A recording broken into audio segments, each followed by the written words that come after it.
Greetings and welcome to Office Hours, where this show is all about you and what you need for video production and media and events. Our first hour is typically something that we want to spend more time on, and we answer your questions. So producers, go ahead and enter your questions now. Our second hour is something that we want to spend a little bit more time on, and today we'll be talking with Dan Flores about NFTs and the creative process behind that. Now, if you want to learn more about what we do here, visit officehours.global. You'll also be able to find the schedule for the rest of the week. Let's get the show started. Let's go ahead, Bill. Thank you, Liberty. And our first question comes from John Nichols in Concord, California. And he says, Liberty, what is the background color and setup you're using today? Well, thank you for that question. I'm in a conference room today, so this color is conference room off-white. I am using a 6K Pro. I usually am on, well, actually lately I've been on the 6K Pro, and I'm using a pancake lens. I want to say this is a 1.4. So if you see a smidge of bokeh, that would be it. In the conference room, there's some signage around, and I just figured, until we get those donations for office hours, I should not put that signage in the background. So that's my setup for today. Thank you. Fabulous. Moving on to the next question. Josh Kaufman in Pittsburgh, Pennsylvania comes up next. He says, using Samsung's QLED 43-inch TVs for PC displays, reliable and bright. Review site rtings.com, with a dash in it, lists SDR sustained brightness at 420 nits. Sony X85J, a VA LED, is quoted as 563 nits plus Dolby HDR enabled, but appears much dimmer. Is that a settings issue or a display type difference, he wonders? Go ahead, Mitchell. It depends. It might be settings, and it might also be the display.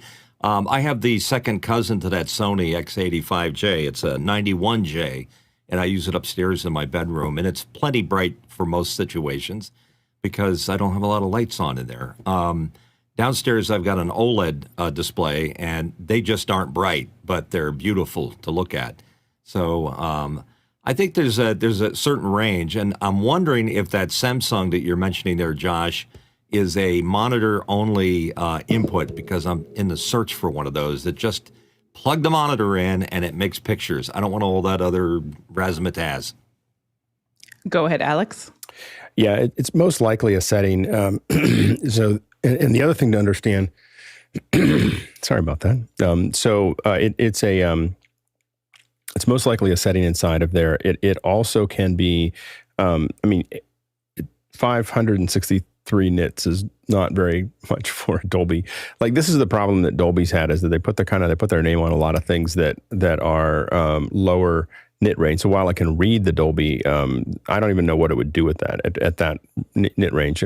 Typically you need at least 1,000 nits to really start to display that correctly. So I'm not sure exactly what it would actually be doing with that curve to make that work. And so there's a whole variety of things, but it may be brighter. It may have the ability to be brighter than the 43-inch, but it is pretty not very bright for an HDR display. For an HDR monitor or TV, you would expect it to be, above 1,000 nits.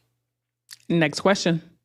Next question comes to us from Mitchell Hill in Wilmington, Delaware. If you wanted a basic field kit for recording interviews, what would it consist of? And he's looking for lights, camera, and audio. Go ahead, Bill. So let's talk about the lights first, because the lighting is going to be the thing that determines the look of your interview. Now, if you're looking for a basic interview, you can get by with a pretty basic kit. If you really want an upscaled interview look, you're probably looking at a 3-light setup for just the interviewee. That would be a key, some kind of fill, whether that's an active fill through a light or a fill through a bounce card or something like that, and a rim light or backlight to be able to separate them from the background. So you've got 3 for the person themselves, and then you want to do something in the background almost always so that you can punch some light in and make it look interesting. I usually would think the minimum for that for me would be 2 lights. So I would be looking at a 5-light kit. The old days, they all had to be pretty big and robust because we used to use tungsten and it ate up a lot of power. In this day of LEDs, you can get by with a lot of small lights and do a really good job with a three-point lighting interview with something for the background. So that's what I would do in terms of that. Audio-wise, you want to have two approaches. Normally, you want to make sure your mic stays close because if you're in the field, you don't know what the audio profile is going to be. So we often use a combination of both an overhead boom and a lav. That gives you the basic protection of if one goes out, I still can hear the interview, which is the content that you're there to caption. So a stand-mounted boom, because the person is going to be in a position you want to put them in, and you can kind of usually fix that and get a boom really close overhead, and then a lavalier on them so that you have the closest possible proximity. As to cameras, most cameras will do it well. If you've got the budget, something like a Blackmagic 6K gives you a ton of flexibility because you have high resolution, and you can also go into the lower resolution. You can shoot RAW if you choose to. If you're just doing a run and gun thing, you can keep it in ProRes. But there are a lot of cameras that will do a good job of recording an interview if you get those other things right. But I would say start with lighting, get your sound in there solid, and then worry about which camera. There are a lot of good ones. Go ahead, Guy.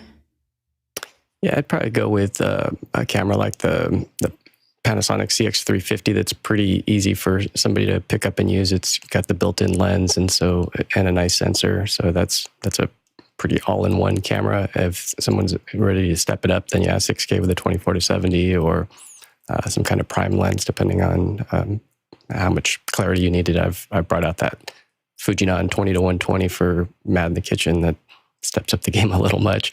But for lighting, I'd probably go with these IntelliTech lights. They're like these light mats that fold up, and that's the case that I grab, and it's super convenient. Otherwise, if I'm shooting something bigger where it's more head to toe, then I'll grab some aperture lights like the 1200Ds, maybe one of the China balls. Then for audio, grab a 416 or a Sanken CS3 shotgun mic, and then going into a Mixed-Breed 10 or an 833.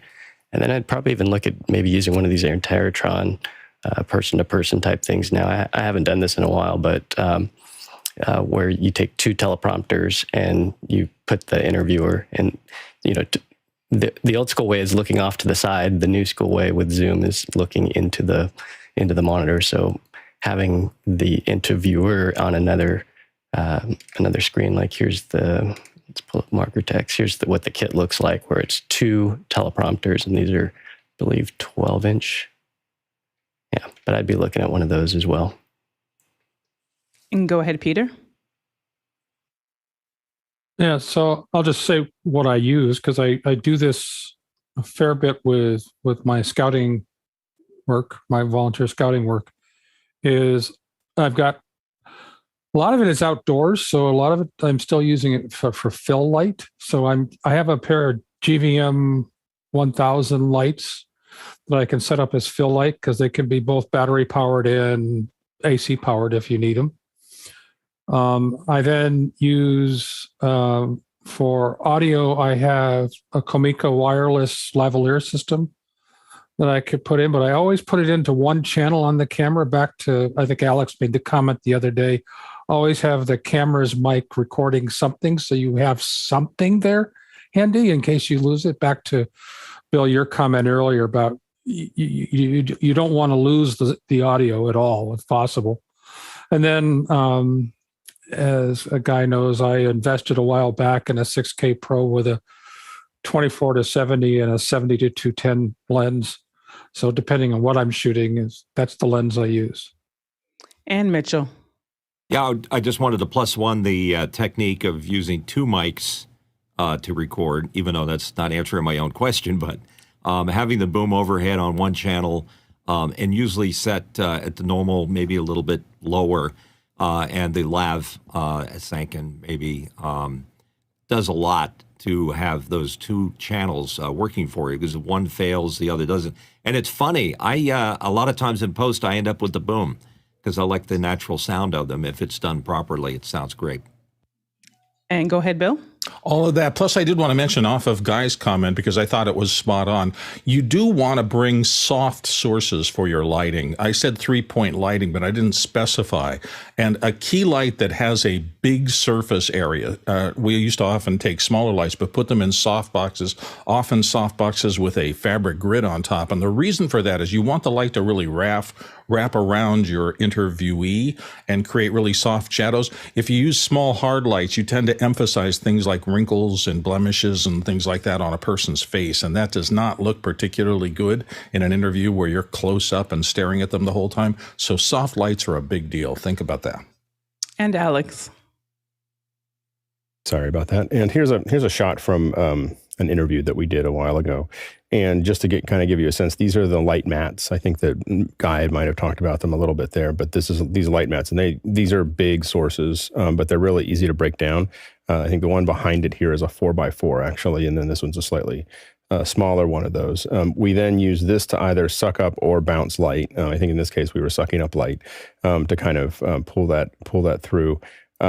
This is a 6K with an Ingenue lens on it. So not that we're going a little overkill on the 6K, but it worked really, really well. Of course, a monitor so that our DP can see what's actually going on.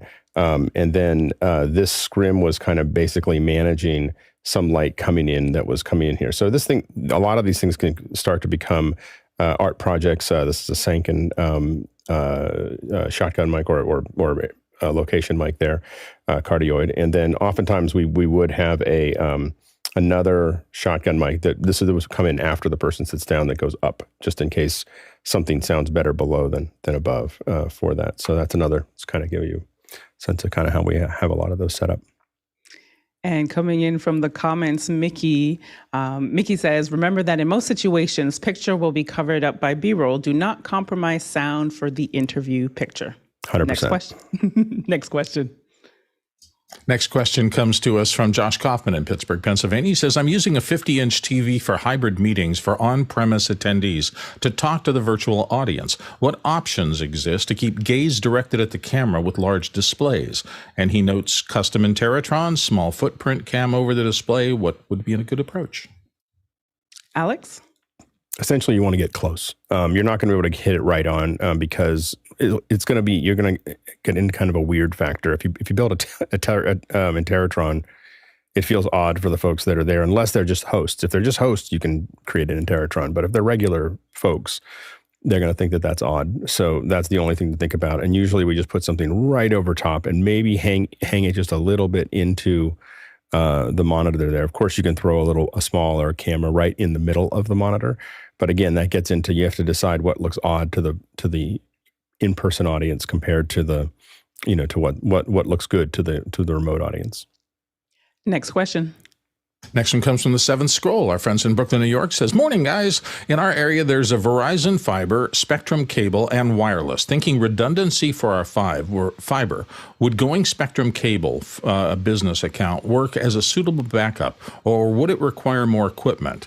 And he says, suspect the business is more money than Verizn fiber, the business signal.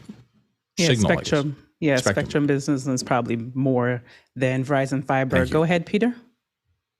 Well, unless you want to manually switch cables, you definitely would need a different router coming into the house, because you would want, in my case, I used to have 2 services coming to my house. I don't need it anymore, so I'm down to 1, but I have basically 2 ports on the router that allow for coming in through the internet coming in, and then the router will decide which one is prioritized or valid. And if the first one goes down, it automatically switches to B, and it doesn't screw things up for me. But the reality is you need at least one more piece of equipment to automate the switching. Alex? Yeah, I would definitely prioritize Verizn over Spectrm. So I would definitely, like it's not close. So Spectrm fiber, if it's Spectrm fiber, not just Spectrm business, is actually a pretty good. It actually works okay. The lower end Spectrm stuff, the residential is worthless, and the business I have less experience with. But I would definitely prioritize the Verizn fiber. It's always good to have 2, but I would barely consider Spectrm a backup. Go ahead, Guy. Yeah, anytime you get one of these business accounts, like ours is a Comcast with a SLA, and Ziply's our backup, and SLA is a service level agreement, and those things are going to be upwards of 99.9% uptime. So once you get one of those, sure, you're paying a ton for bandwidth, but it's dedicated, it's yours, it's not going to fail unless it's above ground and gets hit by a car, which is what happened to ours. And in our case, we didn't even realize that it had failed over. So we use a Ubiquiti router, which there's two modes on it. One's aggregation, which would put the two together. The other one is failover. And within 10 seconds, it'll fail over. So there's two Ethernet connections coming in for the wide area network, and it just gracefully fails over. So I'd be looking at something like that. And Mitchell. I know I'm not quite answering the question, but I just got an interesting letter from Comcast, and maybe this will happen with Verizn and Spectrm. And basically they were saying, we see you have a business class account and you use a cable system to get it. We're willing to replace it with fiber and do exactly the same thing for exactly the same price. And they specifically said, this is a better connection for you because it's not a party line as it is on the cable modem you're using. So you're not sharing it with anybody else. So I thought that was an interesting claim for them to make, and maybe a little point towards the future. And Peter. Yeah, it's an interesting point, Mitchell, because the reality is we all have to remember that cable is a shared infrastructure. It's a loop within the neighborhood using the DOSs, and it's basically shared bandwidth. Now, there's a little, and fiber is not, it's point to point, but remember the other point is the central office. And at that point, you are sharing. You will share the bandwidth coming into and out of the central office. Now, that number is insanely large in most cases, so you're not going to worry about it, but you are sharing. I mean, wired internet is shared infrastructure. Next question. Chris Widener is up next from Lafayette, Indiana. And Chris says, looking at finishing my portable setup to finally come on regularly, but I'm trying to find a portable backdrop that doesn't require a ton of space or time to set up, and suggestions would be appreciated. Go ahead, Alex. Well, the one that I use, I'm pretty happy with. I think I've bought 3 or 4 of them in the last year. These are the Manfrotto. They used to be Lastalite, but they're Manfrotto. I have a 6x7, which gives me the right distance. It's really hard to deal with the 5x6, in my opinion. So there's a 6x7. You can buy an extra. It looks like a little V that mounts to it can literally be a light stand, and it just sits on top of the 5/16 light, or the standard pin, and then it just snaps to it. So to set it up is just literally a light stand.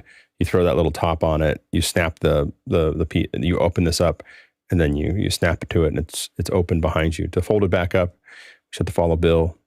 Fold it like a taco. That's all it is. That's the key. It works well. You fold it like a taco, then under itself, then throw it on the ground, and it's back in the case. How far are you between the backdrop and about 4 feet? Okay. Yeah, but it depends on how wide your camera is. But I'm about 4 feet from it. But I found that the 5x6, I'm just constantly wrestling with edges, whereas the 6x7 is just enough to. It's as large as you want to go. I don't know if you could fly with the 6x7, but you can definitely put it in your car. Go ahead, Peter. Well, I was going to second the Manfrotto Lastolite, because that's exactly what I'm using behind me as well.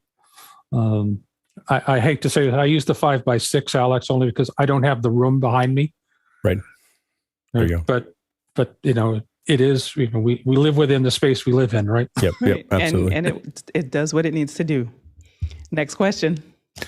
And looks like Graham Cardwell from Belfast, Northern Ireland's up next. He says, any recommendations on sorting through and deleting your photos on iCloud? I just got notified that my iCloud storage is full. Some of us feel your pain.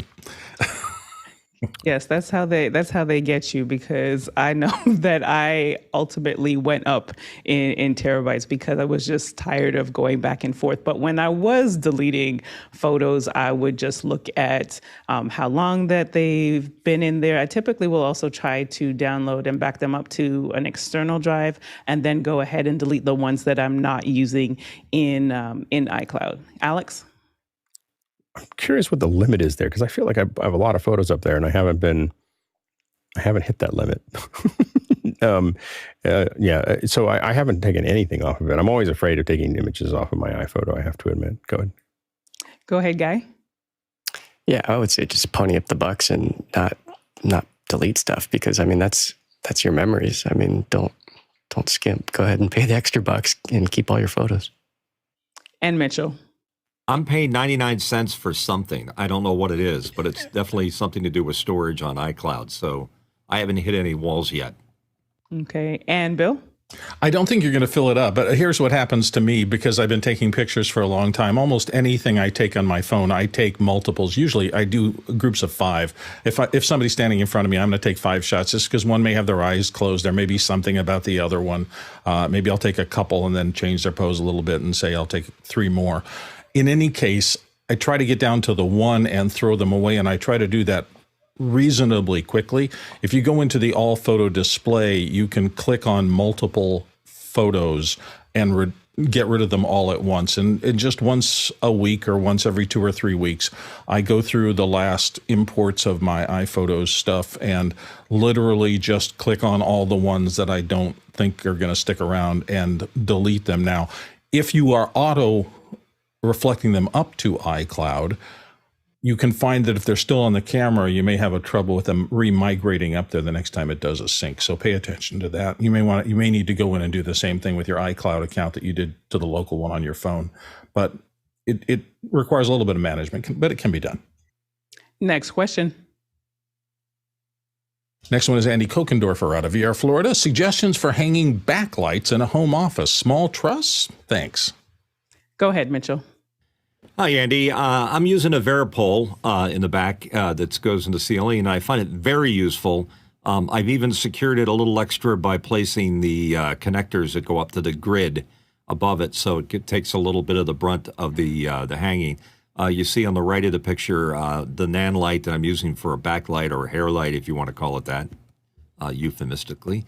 And the big LEDGO, which is made by NAND Light, by the way, RGB stick that runs from one side of the room to the other to get that blue splash. So I find that Veripole works well. Oh, and by the way, an important safety tip, when you put the Veripole against a wall and you're using it horizontally, best to put like a square of wood to help spread the load so you don't eventually punch a hole through your drywall. Yeah, definitely don't want to do that. Go ahead, Bill. If I can't do anything with the ceiling, I do use auto poles. The old Manfrotto ones had little plastic. They were really pretty well engineered, and they had little buffers that would keep your paint in good shape. I do, although, suggest what Mitch is saying about put a piece of load spreader if your wall is anything other than completely robust. The other thing is if you're in a drop ceiling circumstance, and a lot of people are, Alex has mentioned them before, and I'm a big fan of them. There are these things called scissor clips. They're a little kind of X-form wing, and they are designed to go in the trusses that hold acoustic tile over a ceiling. They can be very useful for small lights. Now, you get into circumstances where if your lights are heavy and you've got a load, I would not trust it with these. But in commercial settings specifically, I can't tell you the number of times I've been able to get a backlight on somebody using something like that. And if you happen to have something at the top of your room that you can mount to, give it a shot. Next question. Next question, Mitchell Hill, Wilmington. What type of mini or micro USB cable would I use to connect my Sony FX-3 to my computer? Go ahead, Peter. I'm a bit confused because you said mini or micro, and they are two different things. And then further confusion is when I looked at the Sony FX-3, it says it uses USB-C. So, Mitchell, what are you asking? I'm asking for the proper connector to go from the Sony to my computer. It's a USB-C, but it's not a normal USB-C. It's like a small one. So that's why I put mini micros. I don't know what it is. I guess I should find out and read the manual, but it's not a USB-C is USB-C is USB-C. I don't know of any variation on the theme. And guys nodding his head in agreement with me. There's a couple camera manufacturers that built it's not USB-C, but it's some goofy little USB connection that they built to go into it. So in which case you're stuck with Sony at that point. Yeah, you're gonna have to. That is going to be a Sony manual thing. It's a non-standard. Yeah, Mickey says in the comments, one from the box in your garage that you haven't touched for 7 years. If you want to buy once, cry once, look at Tether Tools. Next question. There we go. John Foltz, Selinsgrove, Pennsylvania. John says, what's the benefit of using Softron software? Where is it best suited? Go ahead, Alex.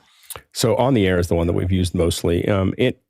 It has given us a lot of features that we need. And this is a playlist system and it'll do a lot of different playouts. It actually can now act like a hyperdeck, so it'll do a lot of the things that other ones do.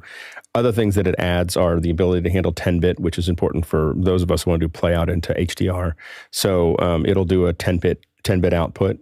It will also it'll see Dante and be able to just directly output those. And so we've pushed as many as 37 tracks of audio out of one file from Softron. So it takes almost anything and plays it out, and it does it very effectively and very reliably. And so we found that, especially when we were doing some of the work that we did, it was the only thing on the Mac that would do what we needed to do. So and then again, it's got a lot of things that probably would be useful to other people, a lot of playlist management, a lot of other things that are there. But those are the reasons that we use it. Go ahead, Bill. Yeah, Softron is a European company that used to be at a lot of trade shows and things like that, and I actually worked with them a good little bit. And in Europe, one of the things that they do is they have a software system called, I think it's Softron Video Recorder, that actually does growing files in real time. So it's used in live sports and things like that to ingest something and then pull like instant replays out of that while the files are growing. So they're a pretty sophisticated company with a wide variety of followings. If you're looking for the kind of things they do, they're a top-notch company, and I recommend them. And Alex. Yeah, they have another thing called mReplay, which is a replay system. Like it's built in, it'll tie into hardware and so on and so forth, and you can actually do a replay system with what they have there.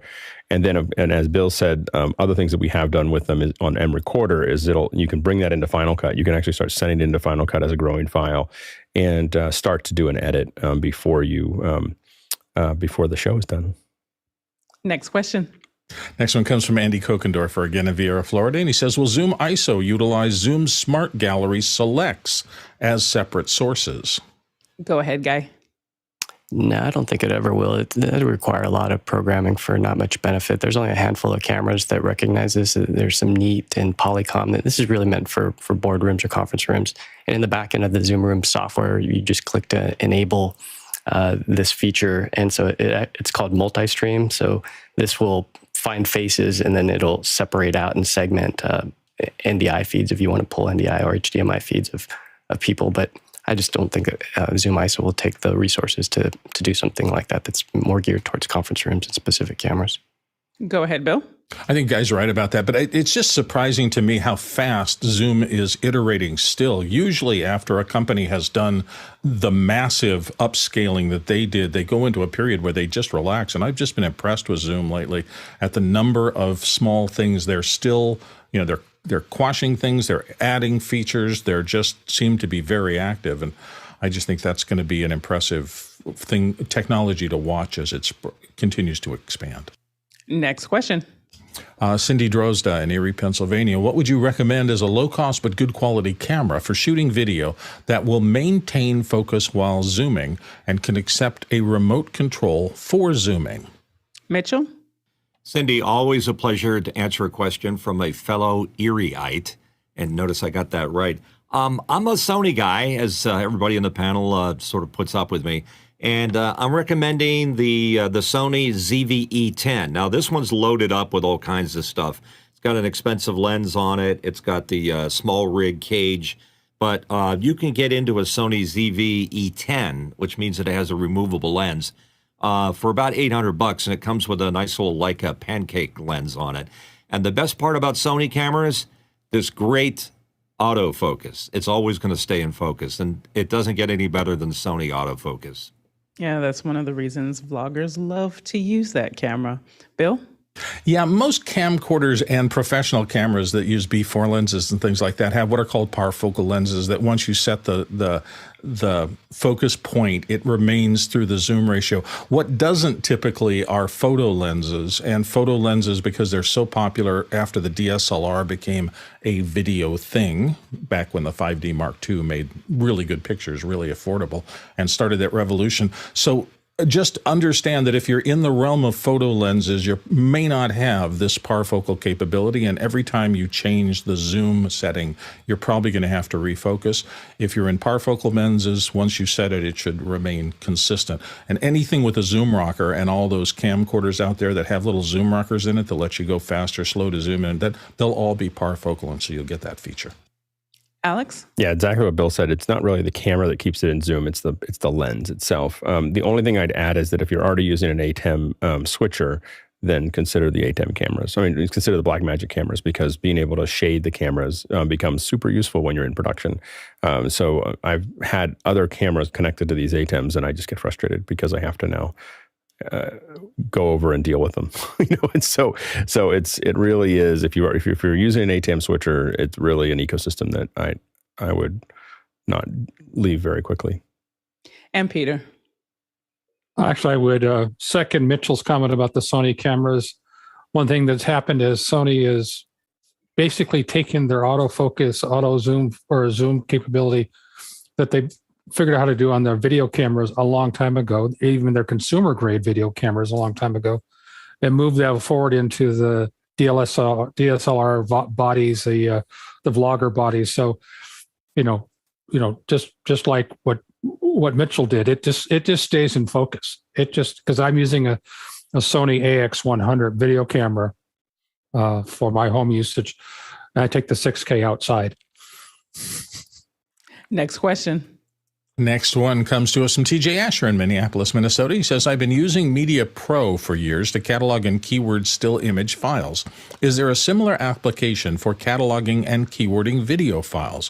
What's the best one out there? It needs to handle thousands of files, no cloud, and he prefers a one-time buy, not subscription.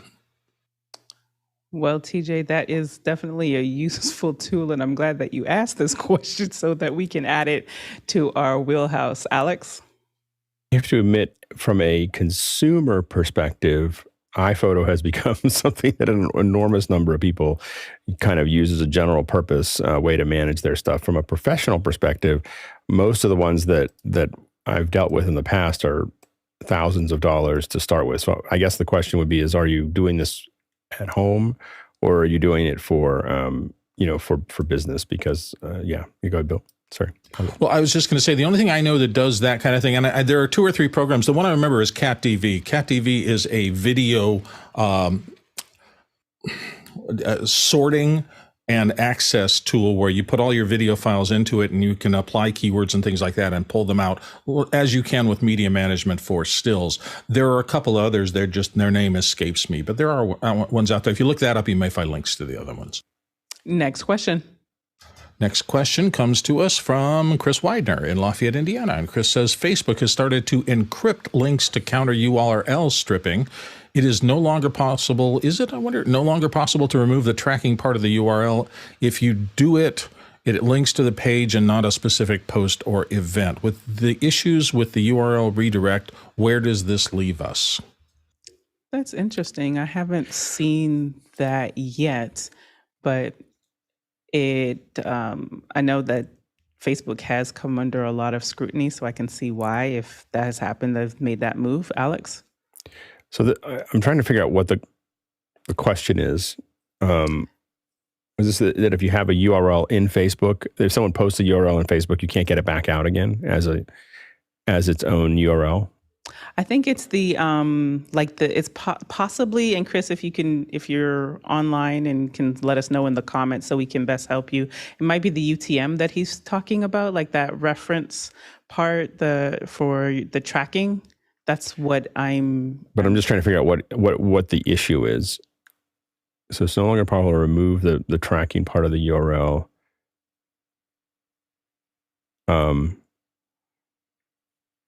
I know that this is a problem for me in other areas. So for instance, a good example is that if you want to send something, you're looking at Apple News and you want to send someone a link, it sends them back to Apple News. And you're just like, oh, that's not what I asked for. And so then I end up searching for the same thing inside of Google and then finding the original document because I don't want to send them back to the service provider. I mean, I get why the service provider wants me to do that, but I don't want to do that. And so So my guess is that that's the issue. So just jumping in, he share. says, he says in the comments, links to Facebook events direct won't be possible without a long URL. So he's saying that I guess they're shortening it and not giving the long URL. I know I'm going to dig into. I guess what I would say is constantly use Facebook as a feeder to something else. Like don't build I would say do not build your community inside of Facebook. You're building a house on sand. So like, you have no control over how that's going to work, and very small changes in the algorithm will destroy you. You should use Facebook as a feeder to get somewhere else that you can, whether that's building a Discord community, it's building a, following on YouTube, it's building something else somewhere else. You should not be building a central, you should, use Facebook as a tool to get people to somewhere else. But I wouldn't build things around there. There's the quality of the content in Facebook, other than the groups area, but there's just more and more people who don't want to be in Facebook, and so that's you're just really, running up against it. And, like for instance, I don't have Facebook on my phone, not because I have a security issue with my phone, it's because my battery lasts a lot longer. And so, like literally an extra day, like it is not like a small amount. Your phone suddenly performs extremely well when you don't have the meta tools on them. So just keep that in mind. Go ahead, Bill. Well, I'm wondering, and I'm pretty ignorant about this entire topic, but I'm wondering if when Apple did their, we're going to make sure that privacy is opt out rather than opt in, and Facebook seemed to light their hair on fire over the fact that was going to destroy their ad business. I wonder if what they're doing is searching for ways to make some of that stickiness, gain some of it back to benefit their business model. And again, I don't know much about this, but it seems as if they made a change to make tracking something that is hard to disable. It may be a reflection of that, and they find that as a way to improve their business model. I could be entirely wrong, but that seems there might be a link there. Yeah, and he did put a link in the chat and also shares many nonprofits are dropping their websites, which I disagree with, and are going directly to Facebook pages and groups, which, yes, we've worked with a lot of them that are doing that just because of the convenience that it does. But just even looking at this, this article, what they're saying is that there are some technologies that are then using it from a privacy perspective, that they're able to get data from from the tracking elements in the URL. Alex? Yeah, and the big thing that any organization that wants to do a lot of events, like live events at least, if you're doing live streaming, just look at the average view time on a Facebook event. That's all you got to do, is look at how long someone actually watched your thing. It'll be less than 2 minutes typically, and generally about less than 30 seconds, average view time. And that should, at some point you actually have to have, it's great that a lot of people came by, but it'd be nice if they actually came in the room for a minute, So next question. Next one comes from Rotem Kish of Mascaret Batya, Israel. And he says, "Hi, friends. I need a recommendation from experience. Wireless video systems without delay for live broadcast. If possible, the cheap option and the expensive option." Go ahead, Guy. Yeah, I'd say if you have a local rental house, to give what they have in stock a whirl, because they're going to have different models. Most likely you're going to find the Teradek line, and there's different lines within that. There's the Bolt and there's the Ranger, and you can go up to 15 grand for one of these that'll do 10,000 feet, which, there's 5,280 feet in a mile. So almost 2 miles for transmission.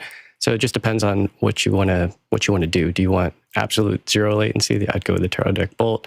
If you could handle a little bit of latency and you want to own the stuff, there's models from Axoon, Hollyland. I have the Vaxis sitting right here, and I'm happy with them. They're not bad for $500. Next question.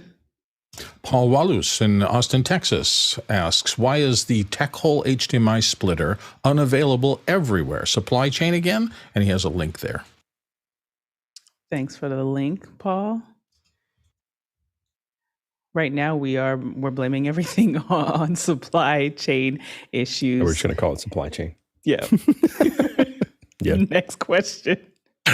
My secretary didn't show up. Supply chain. Exactly. Anyway, Harshid Trividi, it looks like. I hope I'm getting that right. In Daytona Beach, Florida. I'm wondering, what phase is office hours in presently? Conceptual or applied?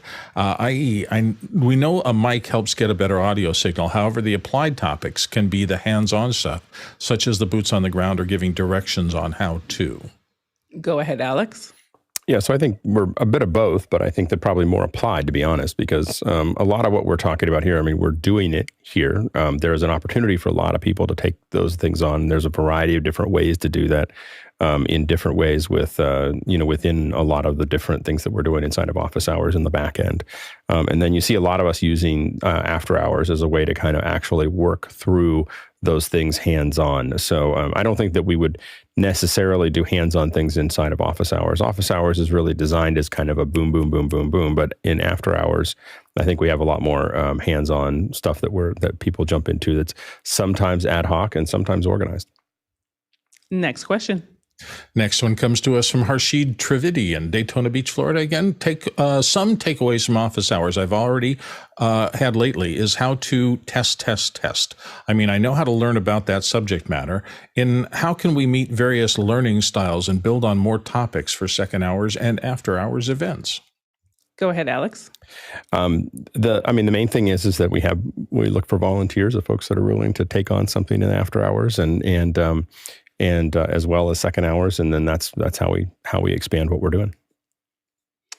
Yeah, and then what I found even is if we are able to, I know second hour guests sometimes have to scoot and go to a next meeting, but I remember there were some times when second hour guests would stay a little bit longer. So maybe even some of the questions that people didn't want to ask publicly, that those get asked, or even last week when we had the LinkedIn conversation, there were other questions that bubbled up through showing some things afterwards. So it's definitely after hours is a great place where we can have even further conversations as well.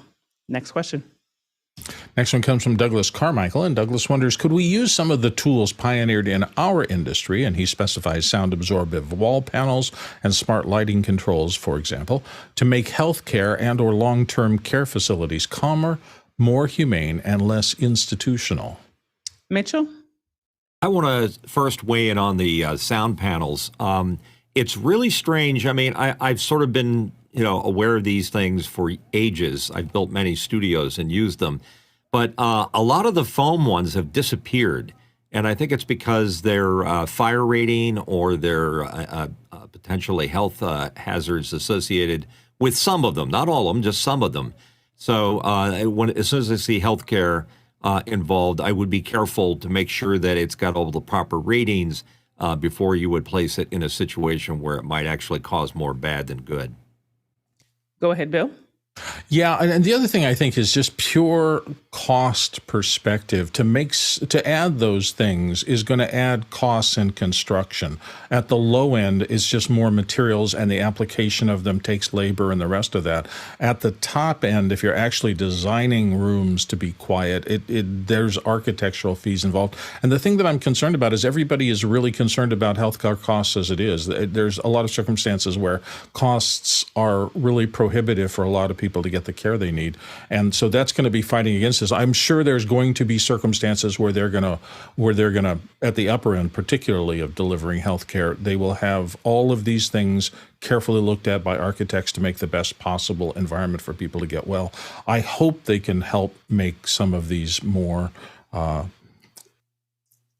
human-friendly, because all of us at some point in our life hopefully are going to need to be in those spaces. So we want them to be great when we get there. But I think it's a double-edged sword here, costs. Yeah, our way of being proactive. Go ahead, Peter.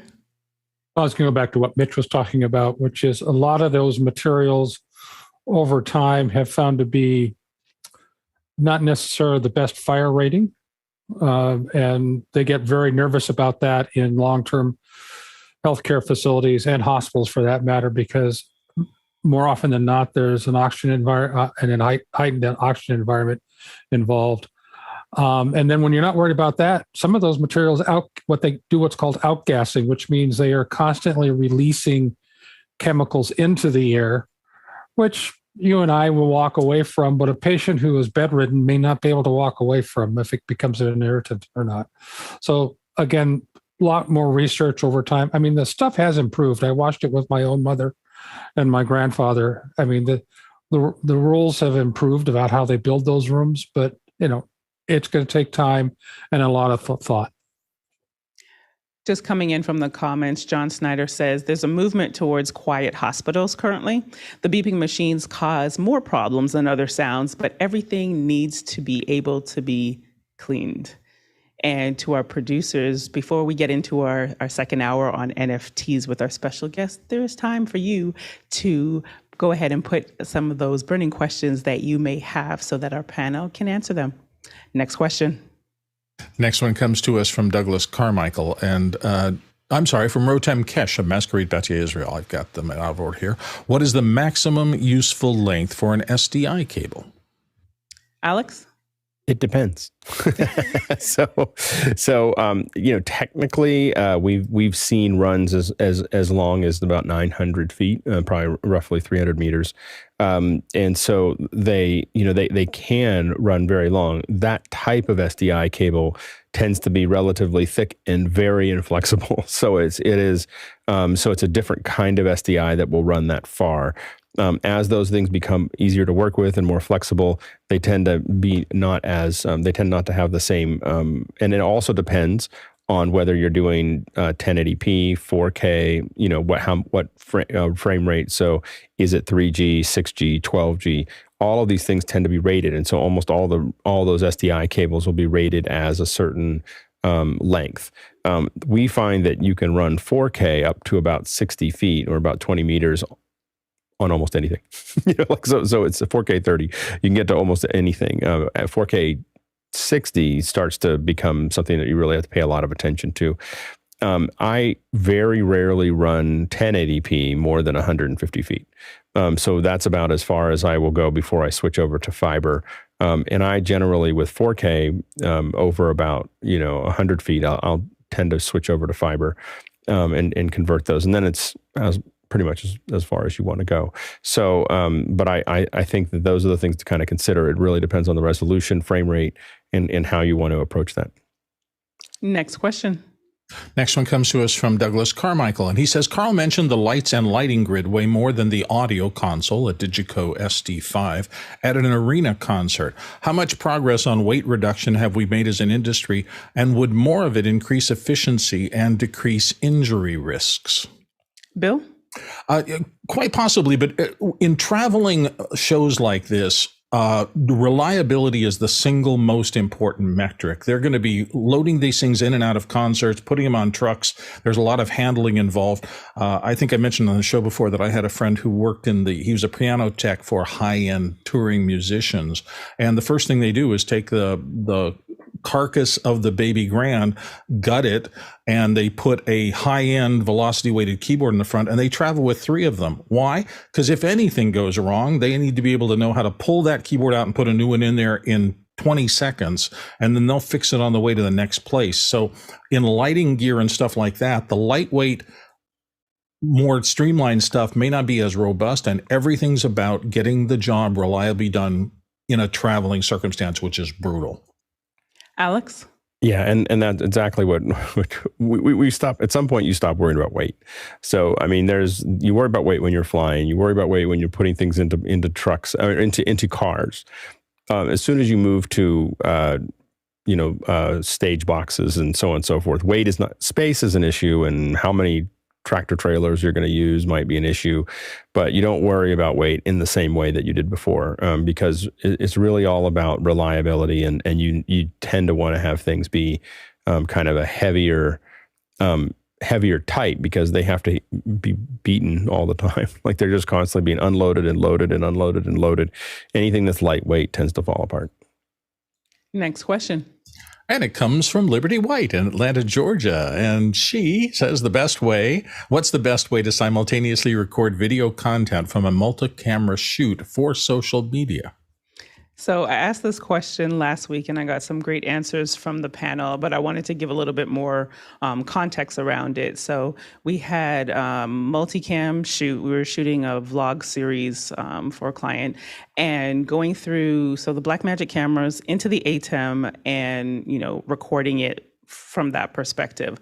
But what we ended up doing, or what we're trying to think through, is a workflow where we know that the client ultimately wants to have social media content. And instead of us necessarily having to go in, because we've already been cutting it live and having that content all ready to go, so we don't necessarily have to take all the feeds from the individual cameras to then chop up for their social media. So we were trying to do that directly. So I just want to give that just in case anybody else wants to jump in with alternatives. The way that we did it, I'm not saying this is the best method, but we went through OBS and then having to just size scenes and adjust framing so that we would know when, this camera is, when that camera, the certain look that camera has, and just switching scenes. So it's kind of laborsome, but having someone do that there, we didn't have to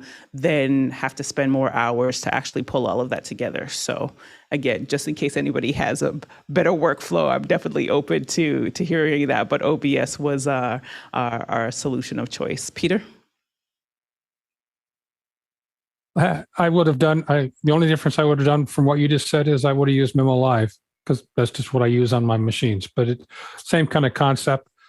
The other one I've done, which was very old school, but it goes back to my kid's wedding, one of my daughter's weddings, that we handed out some cheap Sony Handycams to a bunch of people and then collected the cards out of them after they were done. And then I guess the euphemism is fixed it in post. Right. Alex? Yeah. So are you, when you're trying to do multiple things, you're trying to do 9x16, 16x9? Is that the main issue? Yes. And are you generally center framed the whole time? So that's where it comes into play of having to make those adjustments in OBS, because that's not necessarily so one podcast was 3 people on the couch. So that looks very different than having one person on the couch.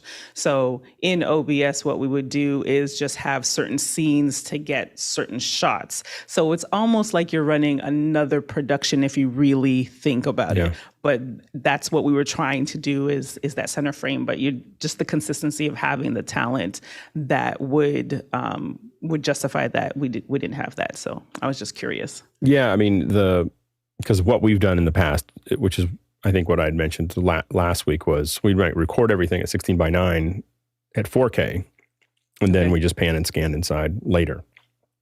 So we just take that 4K source, we throw it into whatever Final Cut. I think Final Cut even has a plugin for it. I have to admit that I played with it a little early on, and it tended to give me too much headroom. But I think there's a way to lock it to horizontal only. And so, but I've done it in the past really successfully, where we basically just do a pan and scan inside of Final Cut back and forth, and that way it actually looks much more. It looks very fluid, because you're keyframing it. And so you're not cutting and not jumping or whatever. It's literally, it looks like someone's panning over to something. You've got ease in and ease out, and you're kind of following someone along and so on and so forth. Now, in the 16x9, they didn't go anywhere, right? The frame just was what it was. Right. In the 9x16, it's kind of moving along with them and everything else. And one thing that I do think that, and I think that I haven't needed to do it since the plugin came out. So I have to admit that I just haven't had time on the Final Cut Pro to do it. But I think that you can just set it in there and say, I want a 9x16, and it'll just pump out a 9x16 version that is relatively good. I mean, feels like they spent a lot of time on it. So I think that you can get that experience. I mean, this is what Quibi wanted to do, is they wanted to build content that was like that all the time. Right. The idea is that you have 9x16, and if you changed your camera orientation, it would just switch over. Just right there. It would do it. But I think that there is, on the expensive end, there's some hardware that AGA makes that lets you can do it in real time. So we've done pan and scans, on larger frames. So we have a 4K source, and in the case that we did 720, we can just move around while we're doing it. Now, the other thing I was thinking about is if you had a second ATEM, you could potentially have something like Mix Effect Pro, like jumping through scenes to record that as well, to make, to find those scenes for you as you worked. Right. And the key word being like maintaining the integrity of the landscape version, and then also having the social media version, but doing it at the same time so that we don't Right. That's why you need two, to find twos. You take the output of the 4K one. I mean, it's an interesting problem. Yeah, but a good one, because it's like, you solve that and you could turn out a lot of content very quickly. Well, I mean, the way that we did it for a long time before, like, I guess now Instagram finally lets us do RTMP, but for a very long time, we had a monitor, and we literally took a phone and just pointed it at the monitor. Right. That was right there, and then we just did the entire production to the monitor. Now that was all for 9:16. We didn't have two different versions, and all that meant is that we were center framing everything because we were framing for that 9:16 output. But we did end up with a 16:9 version, but everybody's centered. Which isn't not a great, it's always the problem. You do a production for two different things. It's hard to do it well for both at the same time. Exactly. Bill? Well, I was just going to say, if, for live, it's much more difficult. If you want to do it for post in Final Cut, one of the techniques I've used is if I have a widescreen frame and I have three people, one on the right, one on the left, and one on the center, make 3 copies of that, and then just literally frame verticals for each of them. Take those metadata framed verticals and move them into a new multi-clip, and then you can literally just watch and switch the 3 people like they're individual shots in vertical. So that's a quick way to go do a post switch for just getting the right person talking at the same time without having to deal with moving and panning and scanning around everything. You can do the whole show just in real time as a post switch. And the nice thing about programs like Final Cut, and I think Premiere and other ones do it as well, is that you can literally correct any miss switches afterwards and get something out real quick. All these options. I love it. Next question. Next question is coming to us from Paul Wallace in Austin, Texas. He says, can we have a page at officehours.global, which I can copy and paste and send to folks I want to invite to Office Hours? Okay, Alex? I believe that's officehours.global /join us. So I think that's the URL for signing up. That was easy. If they'll fill out their email there, and then it'll send them an email from there that says thanks, and here's where you register. Awesome. There you go, Paul. Next question. Greg Kramer in Washington, D.C. says, entry-level film editing hardware question. In the current crop of portable external SSDs, does the panel have any favorites for video editing? Any brands to categorically avoid? Is the extra possible transfer speed from Thunderbolt 3 drives worth the extra money? Mitchell? Yeah, it is. And if you're going to do it via Thunderbolt, especially with the new crop of Apple Silicon, anything with an NVMe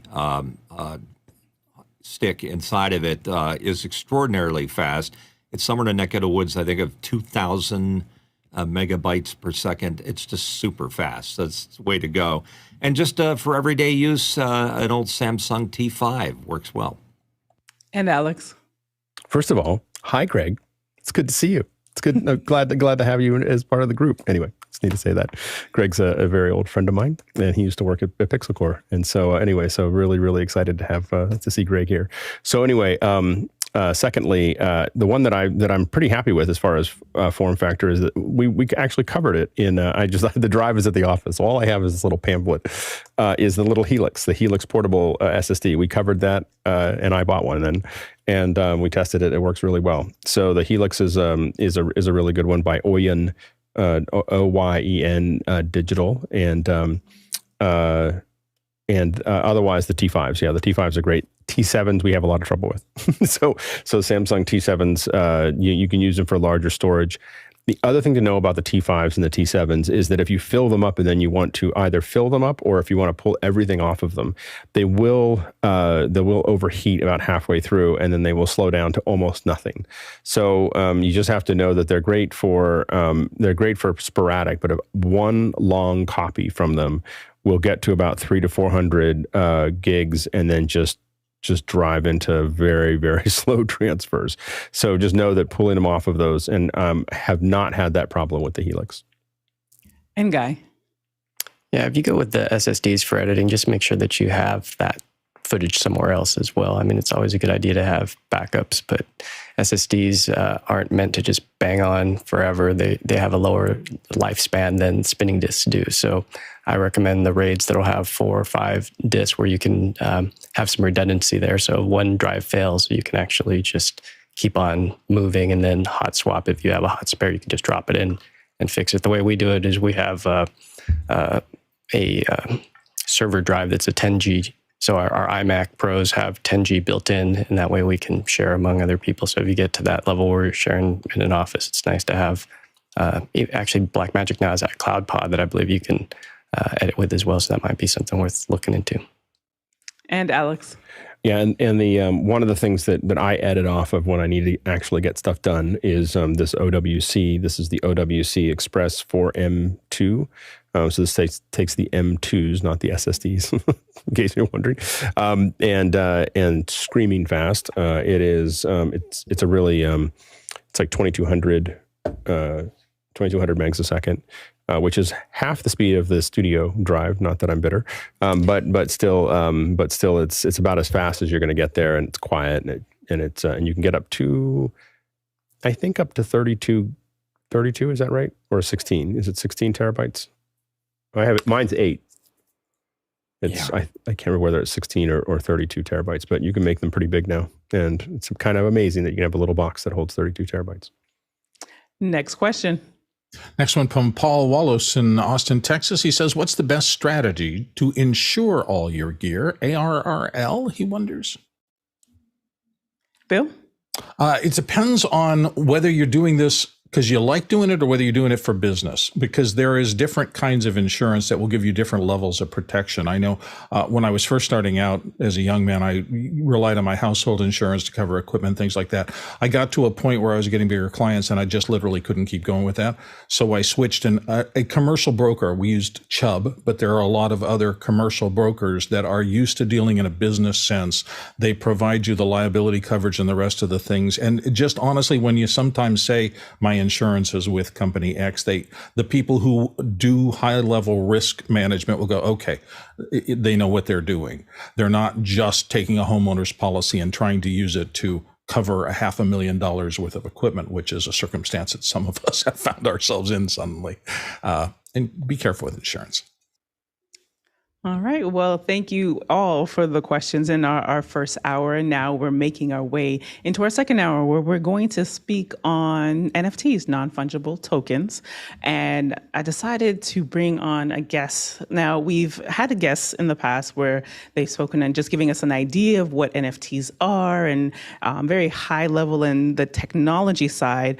But I've asked Dan Flores, he's an illustrator, designer, to come on to give us more of the creative process and what that looks like. He has minted, he's got a number of series out there, and just for him to really break down not only his process, but in the past few months, there have been some lots of headway on NFTs, and has it crashed and will they last? So we'll hear some of that from Dan, and I'm really excited for you to be here with us today, Dan. Thank you so much for joining us on Office Hours. Thank you so much for having me. I am excited to be here amongst a bunch of smart people. All of you guys are awesome. Well, you've been in this space as a creative or technologist as well. Because when we first met, that was back in 2011 and just in the Atlanta startup scene. And we met it was a hackathon, and you were doing the creative work and supporting a lot of the startups with some of their marketing material, helping them with their landing pages and their websites. And then and you even being here today, just the evolution of as a creative and the technology and where it's heading. So just, can you talk to us about NFTs? Like, what made you say, you know what, I'm going to dive in? Because there's still a lot of creatives that are trying to figure it out. Right. Yes. Why was I interested into NFTs? I'm interested in art in general. I've been a full-time artist for over 20 years.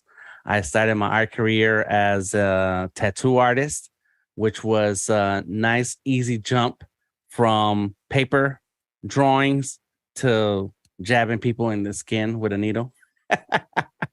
And as soon as I made that move into it, I knew that I didn't want to do anything else in this world. I didn't want any other kind of job except a job that required some kind of drawing and art. And so that is my motto to this day, that I will find where does my art fit in this marketplace, in any marketplace. And just like, there are people who have products in Walmart and they want to get into Whole Foods.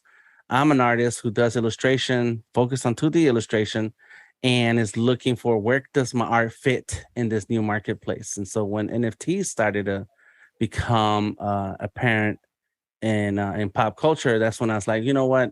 If artists are out there getting paid, I'm an artist who likes to get paid for my work. Let me find a way to fit into this marketplace. And how does that work out for me? What are the first steps that I need to take? And what can I get out of it that makes it worth my time? So those are the things that drive me. What did that process look like for you? So you said NFTs, it's a thing. I'm an artist. And where did you begin? Well, because you and I met in the startup world, those days have been a while, I did learn and acquire that startup fundamentals. And I use those in every part of my business of art, my entrepreneurship, knowledge, all of that. And so research is understanding the marketplace, understanding what is it that I'm capable of doing. Why would anybody look at my work? So it's constant research. And then taking the first steps as to, well, this is a new marketplace. Who's here that I can get to know? And so the foundations, once you understand the foundations of entrepreneurship and startup, you can apply them to any business, any industry, and then slowly build up from there. And so I'm used to it now. I've done it several times. I have my art in many different formats and mediums. And so that's allowed me the chance to, anything new that comes up is like, what do I need to do first? I need to understand what's going on, what's happening here, the value that I could possibly bring, and what's the value for me from the marketplace. Like, why would that make a difference in my art career? Because just because if somebody says it's an opportunity doesn't mean that it's actually going to be useful for you in your art career or in your career in general. Some opportunities are just people trying to use you, especially when it comes to a talent that you have. I've heard all the pitches all my life about what I can do with my art. You should do this, you should do that. So I get used to hearing about something new, and I don't get too excited, but I do put my mind to it. Like, what can I do to understand this? And so that's been my process all along. Slowly learning, being around other artists and collectors, understanding the conversations. Every time you get into a new industry, there's new words that you have to learn, even though if the word stands for something that you already knew, you have to understand why they're using that word in that context. And so language is important. And then slowly deciding, is it worth it for me? And if it is worth it, how much of your time are you willing to put into it? I know I can go on. Well, That's a great setup. So you started to learn the lay of the land, understand the language, understand some of the players, and just, the office hours group, we're a community of nuts and bolts. So from there, once you got some of the theory behind you, what were some of your first steps to actually, because you have a collection, and I believe you have some samples, or can direct us where we can see some of that work. But once you realize, okay, I'm ready to dive in, what did that look like? So once first is having the connections, figuring out who are the players, like you said. And so I sometimes direct others to find out the information, because someone will come to me and say, here, Dan, this is a great idea. It's what you should do. And so I like to tell folks like that, you go do it, you figure it out, and come back to me and let me know how it worked out.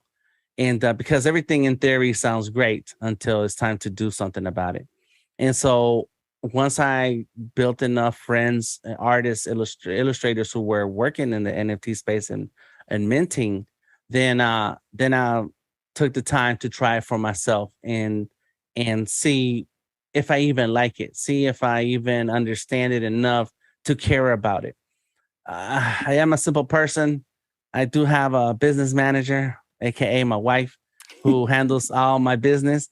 And so if something becomes a little bit too much paperwork, or having to understand a whole lot of different moving parts, sometimes I just say, nah, forget it. I don't care. But this is because the world is constantly changing, and this technology is there to stay. Then you want to at least know enough to say, okay, I tried it. You want to at least try it enough times so you can say, I understand it. And you want to understand it enough to say, it's a place for me or not a place for me. And that's what happened with me. I tried it. I minted a couple pieces. I did not sell, but I didn't promote it. I just wanted to know, what is this thing like? Yeah, there have been a number of folks who have just shared. I think Chris Fenwick, he minted his what is famously known in the community as the Fenwick framer, which helps us make sure that we look great on camera. So there are people who, you just put something out there, and then there are others who Twitter Spaces was a big place where everyone was always, going live and talking about their NFT projects and building community. A lot of that has kind of subsided a bit, but what I'm hearing from you is that you just put it out there. So you learn, you put it out there, and then where are you now in that process? Because you do have the Scully series. That's right, the Scully series. So where am I now? It was early last year when I first minted my first piece, and I was just doing it just to see what that was like. What is that experience like? By the time summertime rolled around last year, I knew I wanted to do an NFT collection. Well, I wanted to do some NFTs. I wanted to mint some and try and get into the marketplace and see what would happen. But by the time I was drawing the skulls. I draw skulls all the time, so it was not a big aha moment. But I was drawing these particular skulls, and I was looking at them, and I said, "Wait a minute, this could be that collection that I want to try out." And so, as I continued to draw them, I started posting them, and people automatically started approaching me, asking me, when are you going to mint this? Where are you going to mint it? What's the price going to be? That's that entrepreneur part where you put a product out and do little discovery. And as I got that response back, I said, okay, I think I'm on the right track.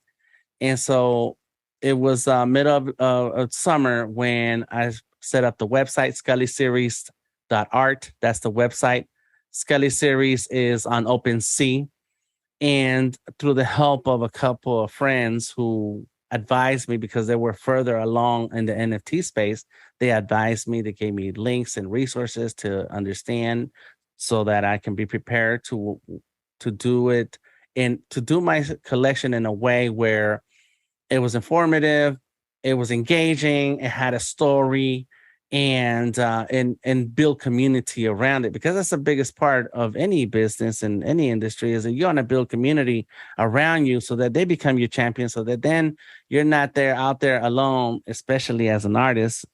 It happens when you're out there alone saying, who wants to buy art, or somebody buy my art? Like, nah, we want to come in and build community so that the whole community talks for you, shares what you do, and before you know it, people are asking you to sell them what you have. And so as that started popping off, I saw a great response. I really enjoyed those Twitter Spaces. It wasn't Twitter Spaces at that time just yet, but Clubhouse was popping off. People like to talk, and because of the state of the world the past 2 years, it actually, I think it gave people an outlet to share more.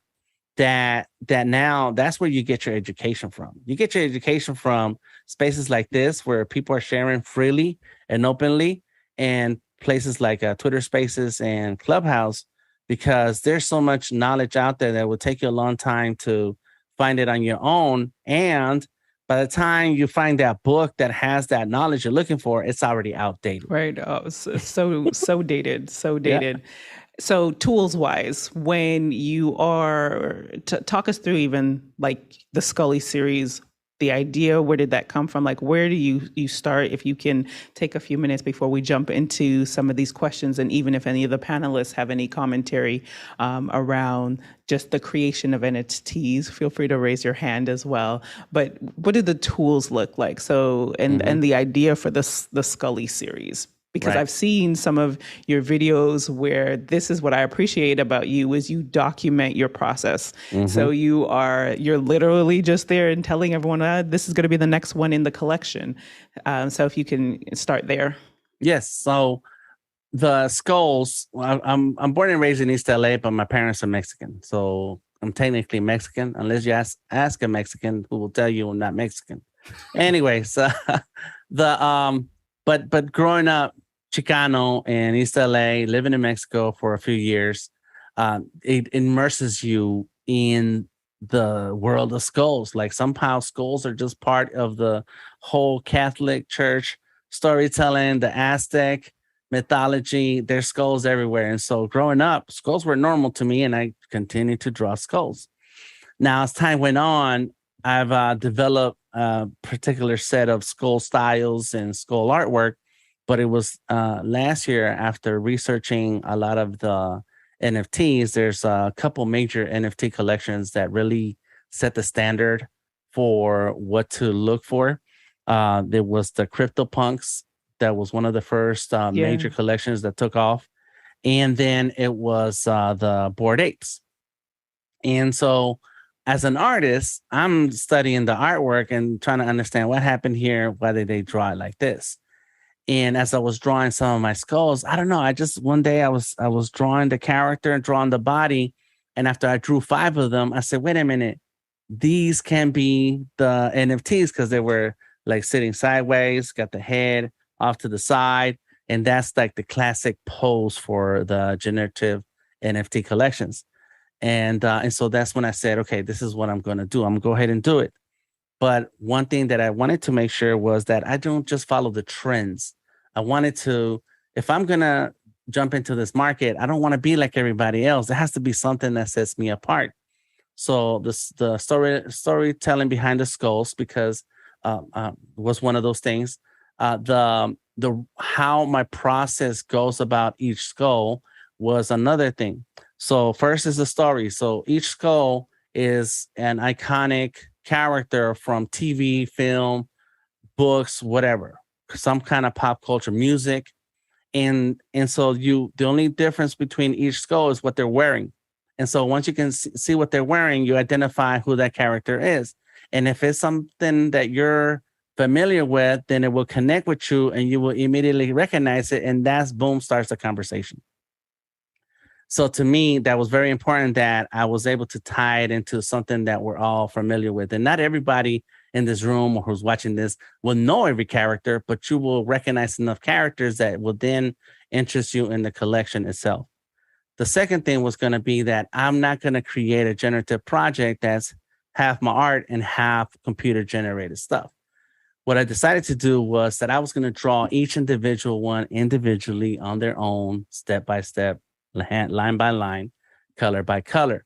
So and that just to jump in for a moment, just for those who are listening, there are people that they use scripting and coding to replicate and change color and change design. So just to share the significance of what Dan is saying is that he's not using any coding language to do that. He's actually so those people who have like 10,000 pieces in their collection, Dan is doing that individually. So I just wanted to make sure to clarify that. Correct. And that's exactly what I was out there in the marketplace. I didn't want to just copy and say, well, here's my version. I wanted to make my version, but then give it a different twist and say, well, these are hand drawn individually. Now that's become common too. So, you know, whatever you think you're doing that's new eventually will become the normal. But yes, some of these collections like the 10,000 Bored Apes, an artist or series of artists drew 20, 30 different traits. That's what you call like several different hats, several different eyes, several different mouths. And then the computer slapped a bunch of the pieces together and came up with its own individual ape. And so in my case, I wanted to make sure that the Scullies were special, that there was something that was different about them, but something that was very familiar for others to be attracted to. And the last piece of it all was that because I'm going to draw them individually, I got to come up with a number that's manageable, because I'm not going to be drawing 10,000 Scullies, because then I'll never finish. I mean, I don't know how many drawings you have to do per day just to even finish that number.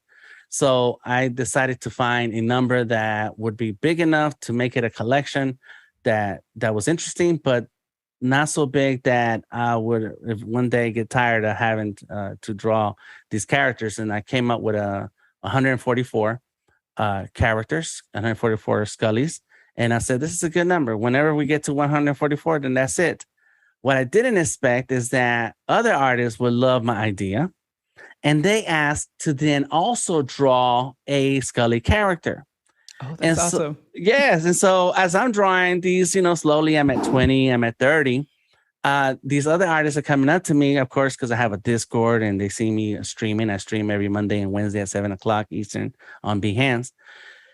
Artists are coming up to me and say, hey, can I join in and draw a Scully in the collection? And I'm like, yeah. So then I had to formalize it. I had to make deals with these artists. Well, if you create a Scully and then it sells, then you're going to get a cut. And a lot of them didn't care. They're like, I just want to be part of it.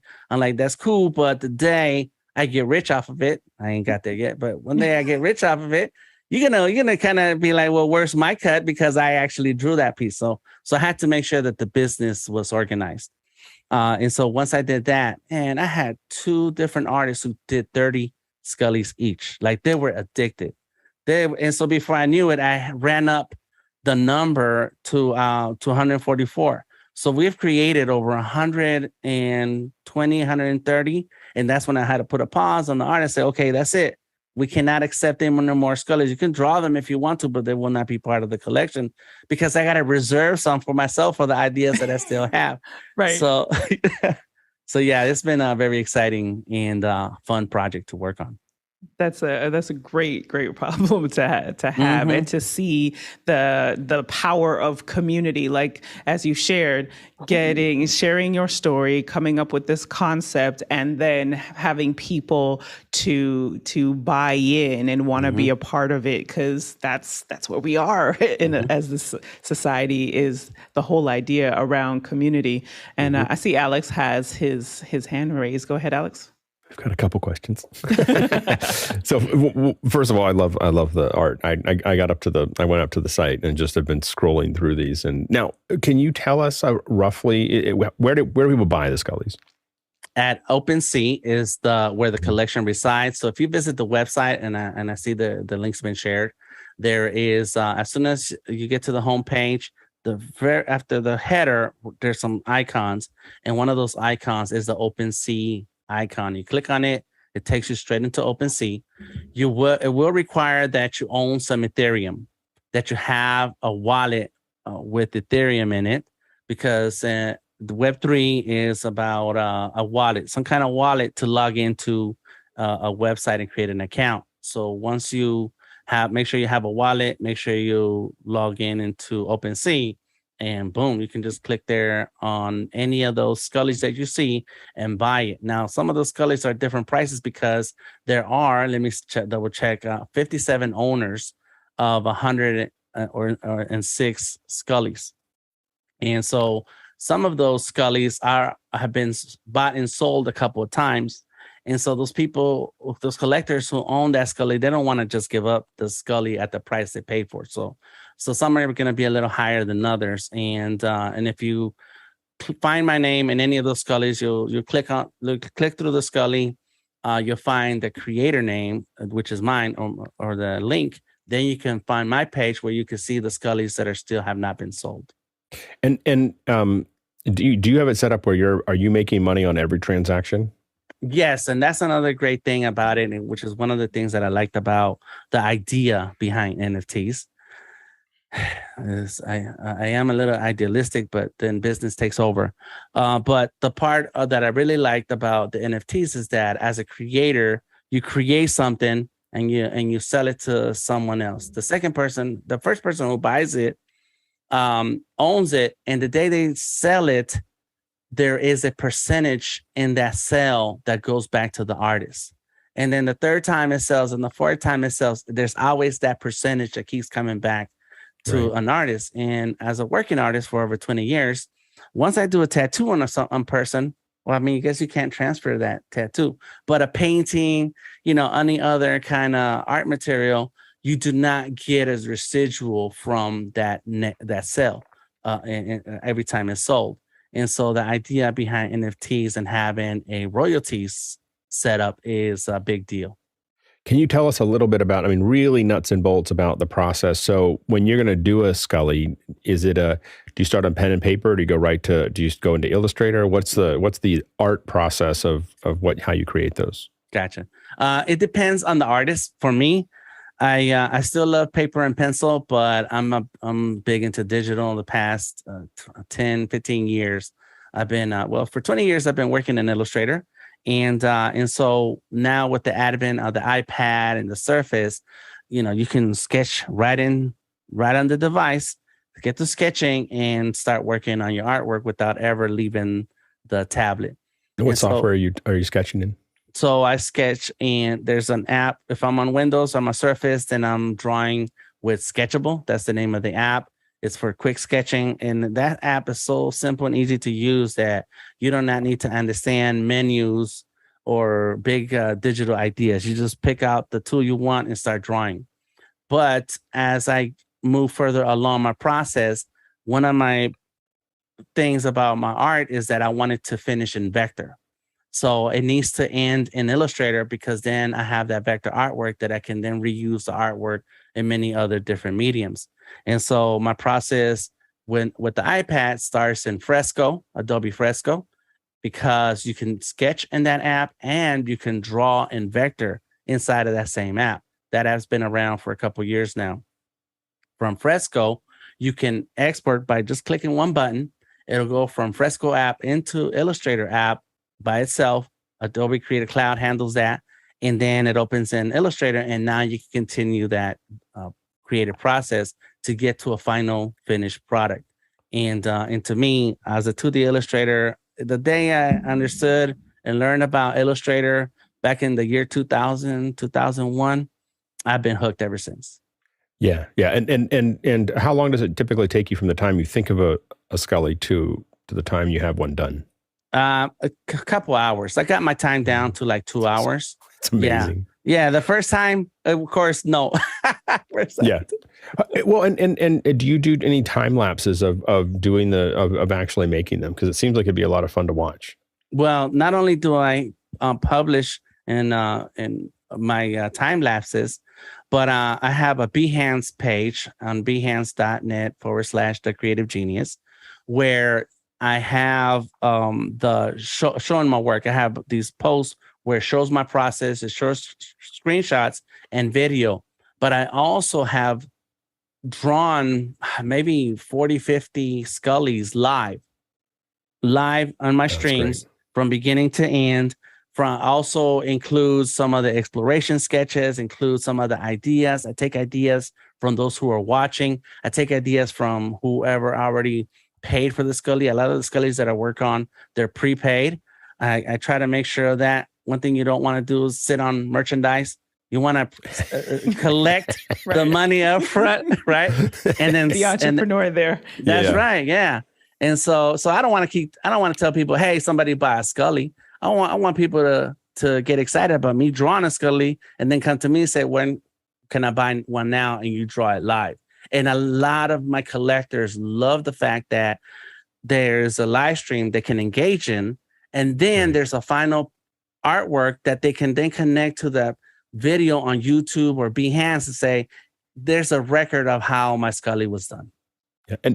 And when someone buys the Scully, is it in EPS format, or what's the format that they end up with as far as like just like how big can they make it, I guess is the question. Gotcha. So yeah, the price that I'm charging for the NFTs is nowhere near the price that I charge for professional work. Right. So I have little tiers, right? So when you buy the NFT, you get a web copy that's like 1800 by 1800, and you get a 4K high-res copy PNG. It comes out to a little over 5,000 pixels, but I just call it 4K just because 4K sounds cool. Yeah. And so then so then those who buy the NFT, they get a copy of the 4K PNG, and they have a right to do whatever they want with it, print it, merchandise it, whatever. That's some of those. That's the Web3 NFT type of industry where when you own something digitally, you kind of get rights to it, including you have the right to make derivatives of it. If you're an artist, if you're creative and want to play around with that design, you can do that. Except that there's only an official list of Scully series skulls, and then yours becomes a derivative that you can mint if you want and sell. The next level after that is where you license the AI file. So they have to come to me. And this is why we build community, because then I'm interested in seeing where the Scully is going to go. And why do you want a Scully? What do you plan to do with it? I don't censor anyone. I don't want to limit anyone. But at the same time, I want to feel like this is an investment that we're all in this together. And so I made it a point that the next level after the NFT is that if you want to buy the licensing rights, you want to pay for the licensing rights. So then you can get the AI file, and now you can go beyond whatever that 4K PNG will get you.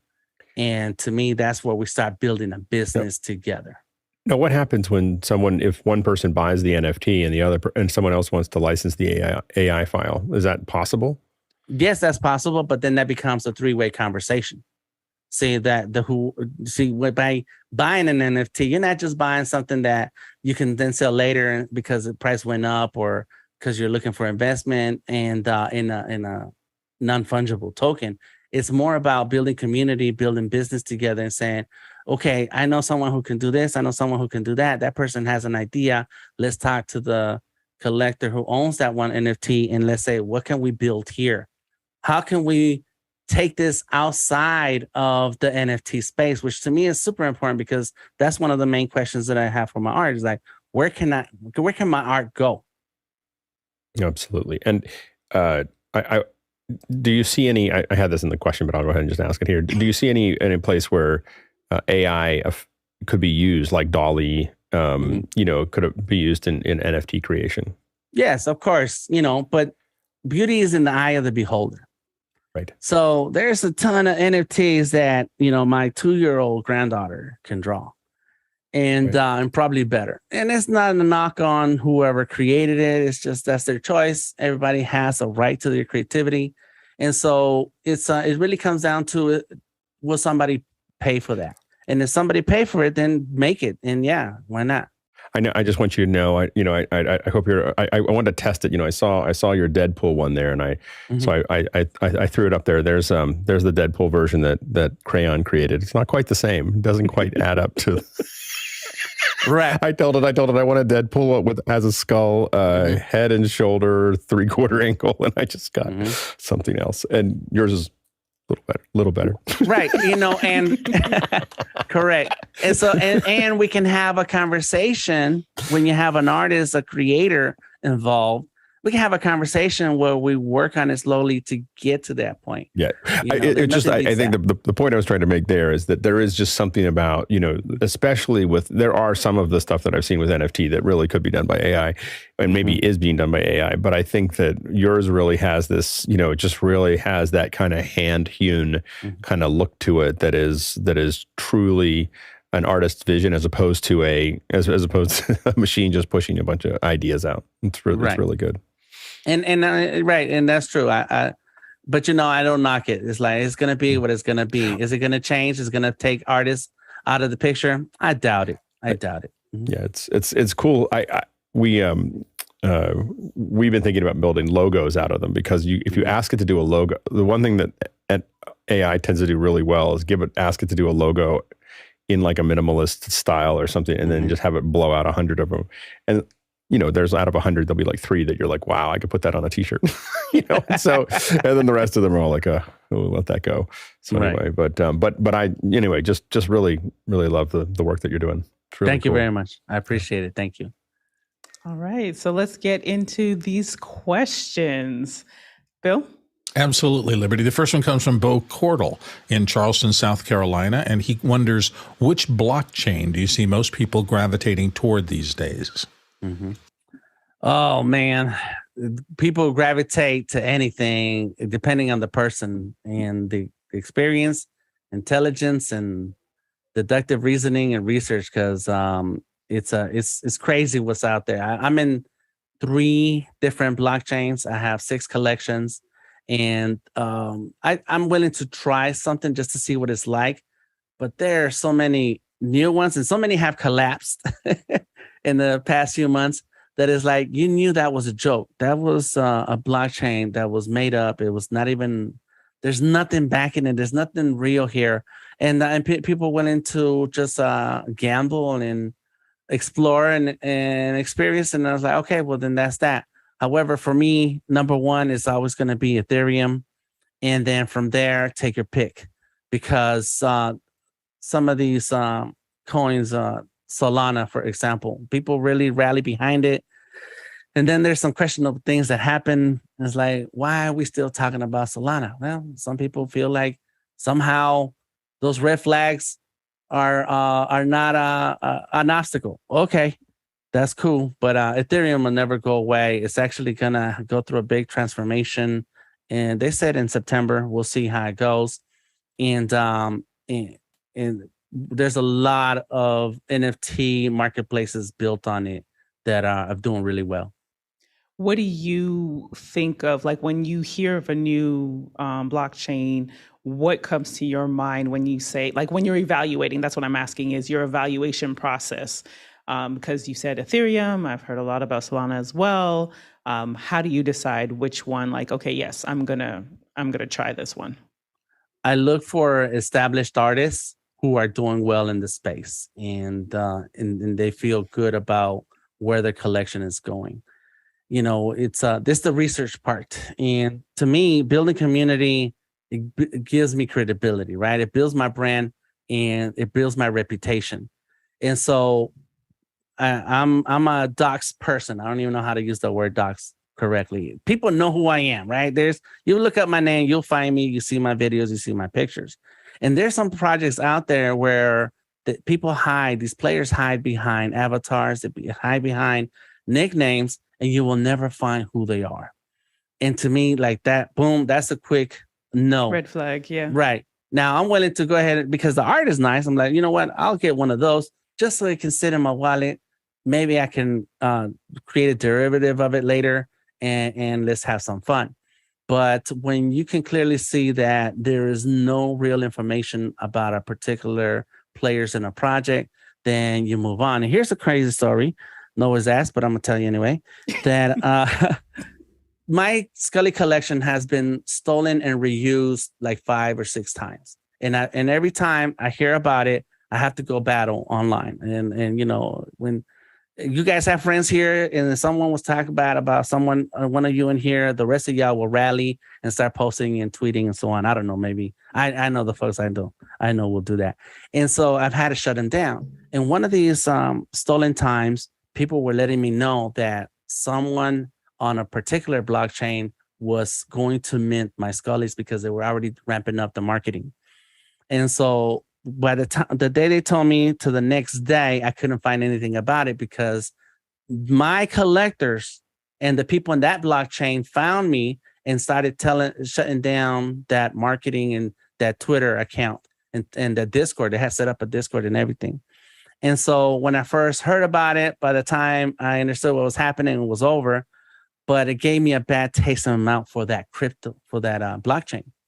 And so, but all the collectors on that blockchain now were telling me, well, look, your art is already made waves. You need to come on in. But because it started with a scam, I kept thinking about it and was like, nah, we're good. 3 months later, I could not stop the noise from all these people asking for my artwork that I started a collection to just mint in that blockchain. And I decided to grab art that I had sitting around and wasn't doing anything on Ethereum, shut down that collection in Ethereum, reminted it on this other blockchain. It's called Elrond, and it sold out. So, it's an adventure. And here's the biggest takeaway that anyone should really pay attention to. Only invest what you're willing to lose. I've invested a little bit of money, I bought a little bit of Ethereum, but after that, it's been my time. And I'm already a talker. You can't stop me for the next 2 hours if I won't let you. And so I'm already out there, talking about myself, bragging and pushing. And so I'm like, well, I'm cool with it. Let's do it. My bills are paid. I do have professional clients. I'm good on that end. And so now it's like, if I can just throw my name in here and talk about this could grow. But if it doesn't and it all falls flat, well, it's like, look, I have fun.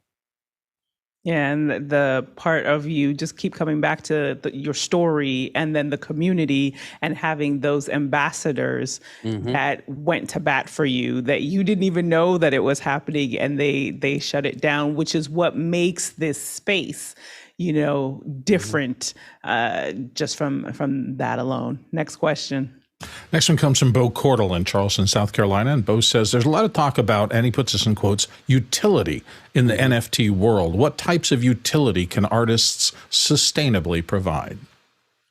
Oh, man, there's plenty. In my Scully series, that's the only one that has utility. All the other ones is just art.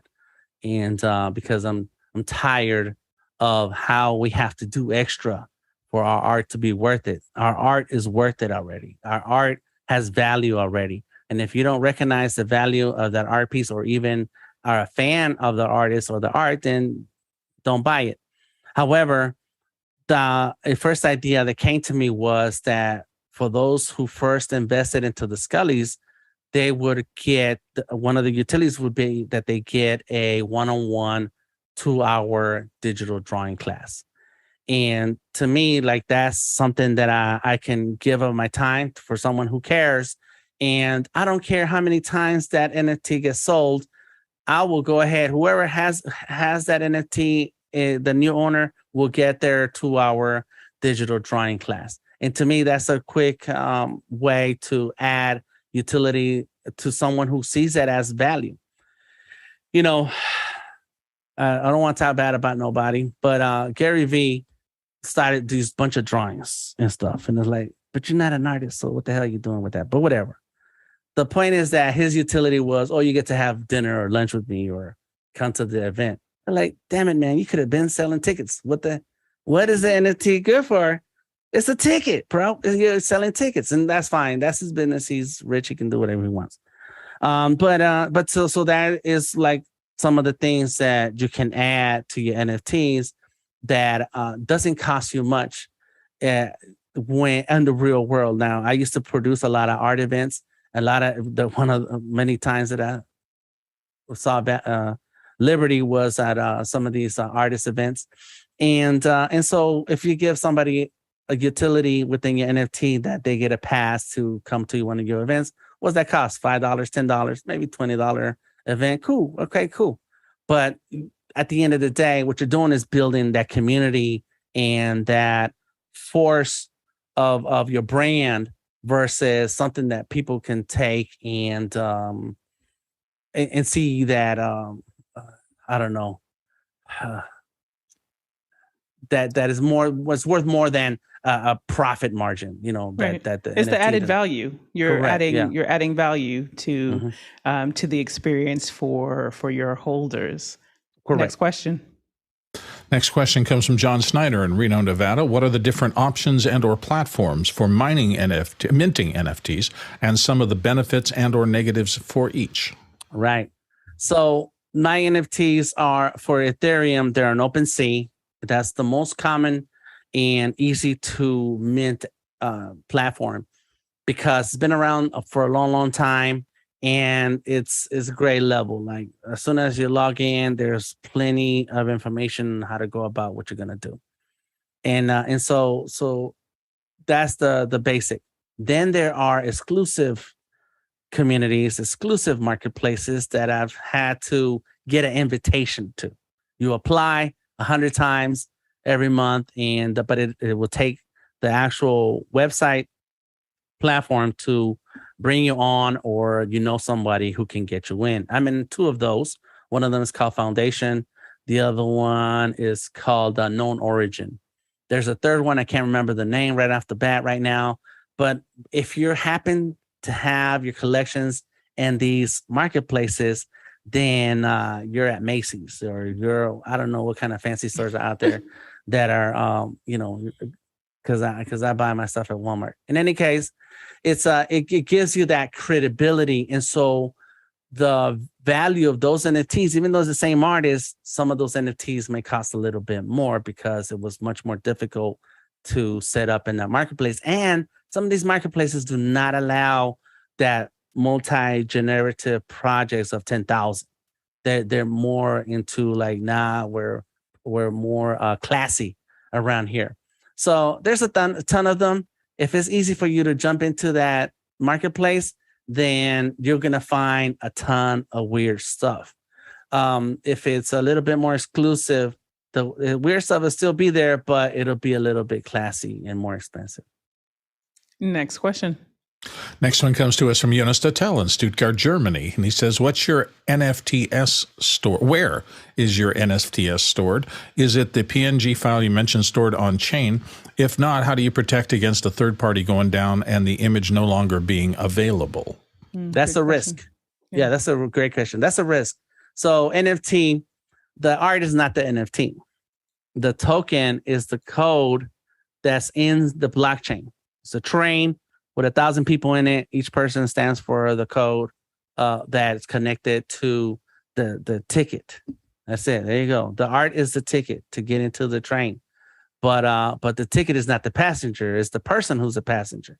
So there's code in the blockchain that says, hey, whoever has out there in the world, wherever this code exists out there, that's the true owner of this little code in the blockchain.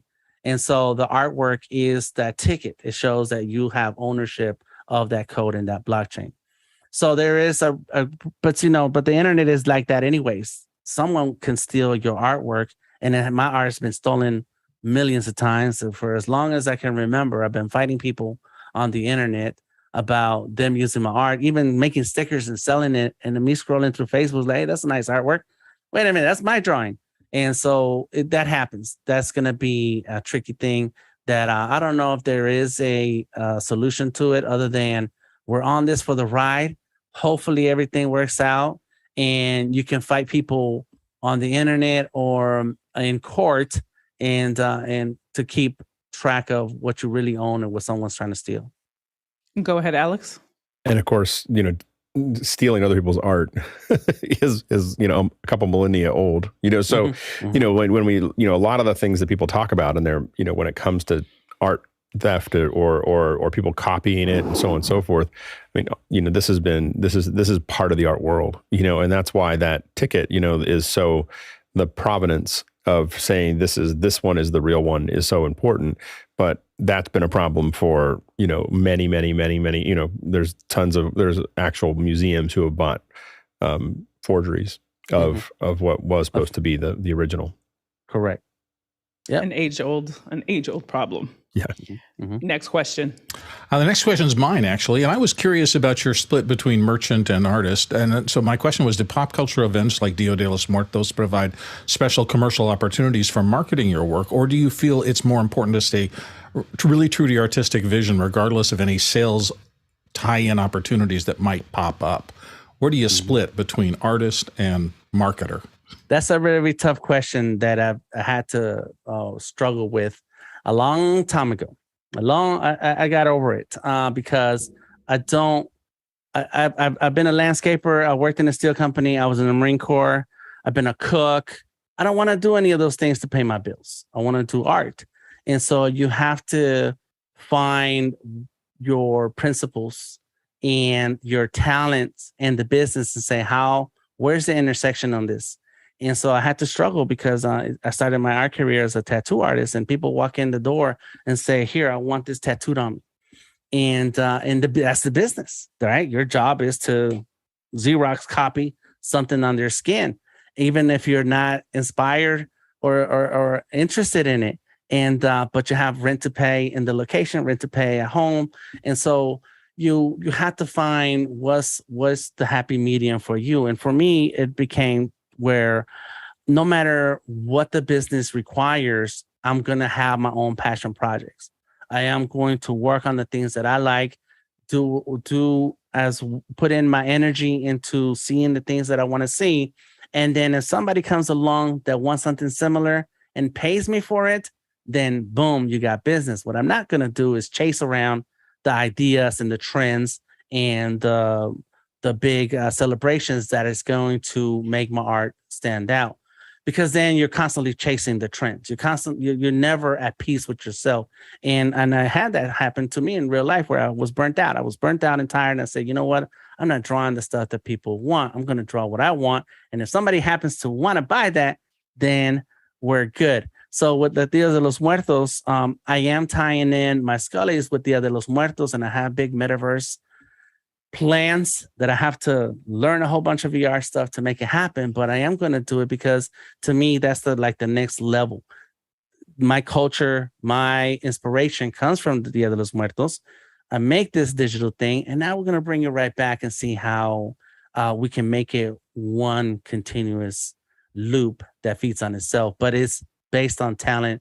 It's based on respect. It's based on culture and an understanding of culture. So I think there's a way to make it happen, but it takes a while to get there.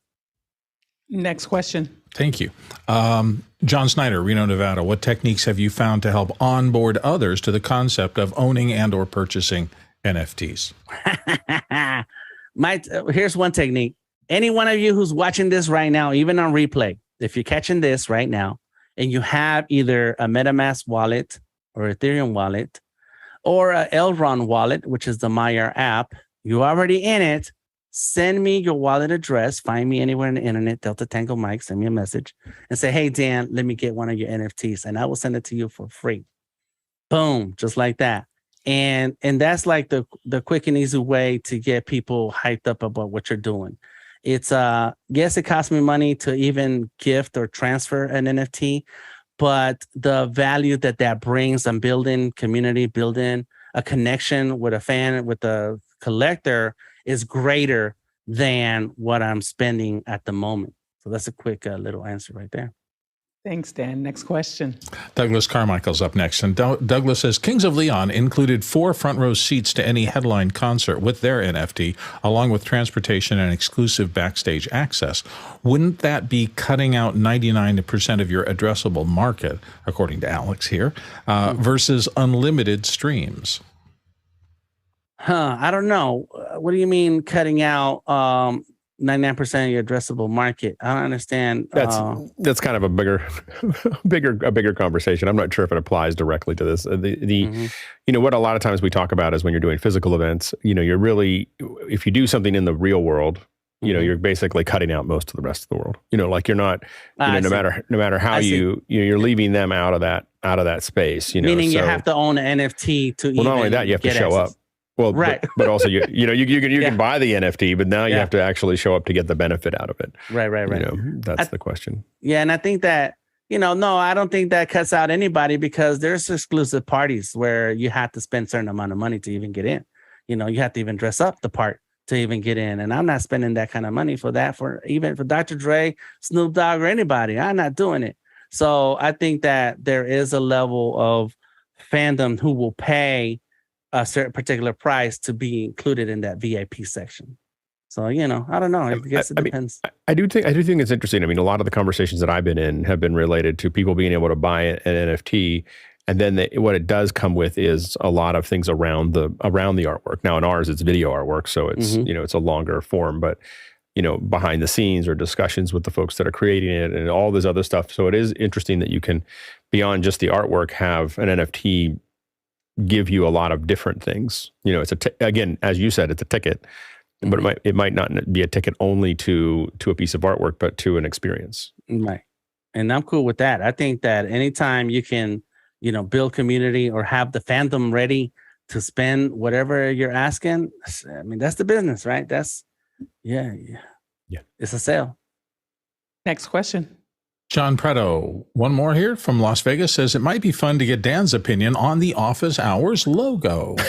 We're putting him on the spot. Don't get me started. I know this is what it's missing a skull. I don't know if there's an easy way for someone to display it if he wanted to take a look at it, but yeah, right. It's a gear, right? It's a gear with the play button. I noticed that yesterday when I was talking to Liberty, and I said, "Oh, I've been missing out on some of these videos and replays because I was in the wrong YouTube channel." But then I made it to the correct YouTube channel, and I saw that, and I was like, "Well, I guess it works for you guys, and that's fine. There's nothing wrong with it." But could it be different? Yes. Could it have other ideas added to it? Sure, why not? But it depends on you guys. Like, do you want to create merchandise that later on people are attracted to the branding of it, to the artwork of it, that then brings you more viewers? Or are you trying to just cater to those of you who already know each other and will buy anything no matter what? I think it's a bigger question, but I'm open to it. I got lots of ideas. Be better with more skulls. That's right. Now that is true. Correct. Add a skull on it. Boom. Classic.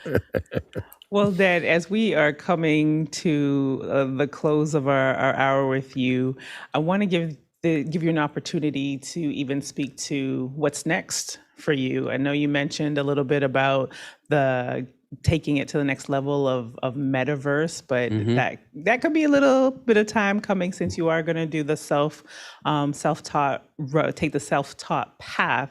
But what does the rest of the year look like? Well, I got 3 months to make that Day of the Dead happen, right? And I'm going off of Mexican dates, not Halloween, which is still similar. Anyways, so one of my art collection has to do with a mobile game and a comic book that's been in the works for a long time.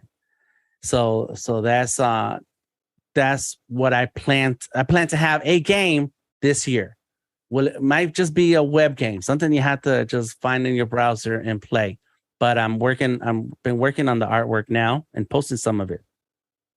Another thing is another different collection that the one that I jumped over into Elron that people loved.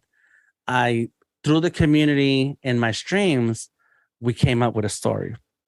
We came up with the main characters. We came up with a big plot. And so now... And people actually were giving feedback on... Oh my gosh, yes. Okay. Yes, I was just talking, just saying things, however they came to my head. And then people on the chat were responding. I was writing down notes. And we have this big idea. And so I've been part of the collection that I've been sharing and minting as NFTs. There are these characters that are the main characters of the story. And so I already have volunteers for now, people who are willing to partner up with me and say that they're willing to help with the writing, help with the sketches, help with finding a publisher. Some people already sold it, the idea and they think we're rich. So that's what's coming up. That is awesome. And any parting words of advice for, because we do have an eclectic group, yes, very technical folks, but then we also do have graphic designers, people that are more on the creative side. For those that are possibly watching live or watching the replay, any parting words of advice for them? Because this is still relatively new, even though the NFT market has had its ups and downs. On any parting words for them? Yes. Stay creative and find where you fit. You know, it's there's always a place for you in any marketplace. But just because somebody got $90 million doesn't mean that you're going to get $90 million. You might just get $9 million. But there's going to be a part in there for you. You know, just because I like watching football doesn't mean that I'm going to play football. So, you know, you want to find the thing that you're comfortable with and slowly creep in with as much information as you can, or no information, just to experience it and say, well, that was a loss, and we move on. So find your place in the marketplace, find your place where you belong, and only invest that which you're willing to not see again. I didn't tell you this part through the conversation, but I spent some money on Ethereum. I've gotten a lot more back, and I still own Ethereum through this experience. So I haven't lost anything, but that's not the normal. And just because there's people out there getting paid big time doesn't mean that's the normal either. So we're all going to have a different level of experience. Have fun with it, experiment, and see how it goes. Awesome. Well, thank you again, Dan, for joining us today. Folks, in the comments, the link for his Scully series is there. And also you can find him, the creative genius, everywhere. Just Google him, Dan Flores. Okay. And just thank you so much to our producers for your great questions. I've been watching the conversation in the chat. To our panelists, thank you for being here and answering questions. And most importantly, to our back end production crew, thank you, for which this would not be possible. Head over to officehours.global to see the schedule for the rest of the week, and we'll dive into after hours. We'll see you soon.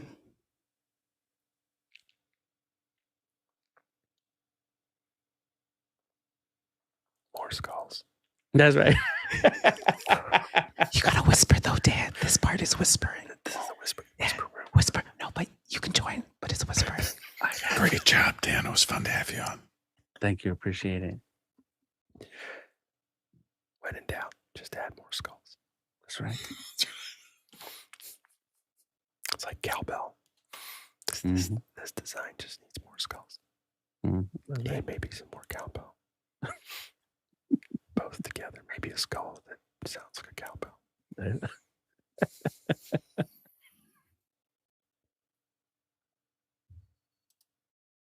So what's happening now? The show's logging off. We'll see you in after hours, maybe, Dan. Maybe. I gotta go. Thank you very much, everybody. Thank you, Dan. You guys are awesome.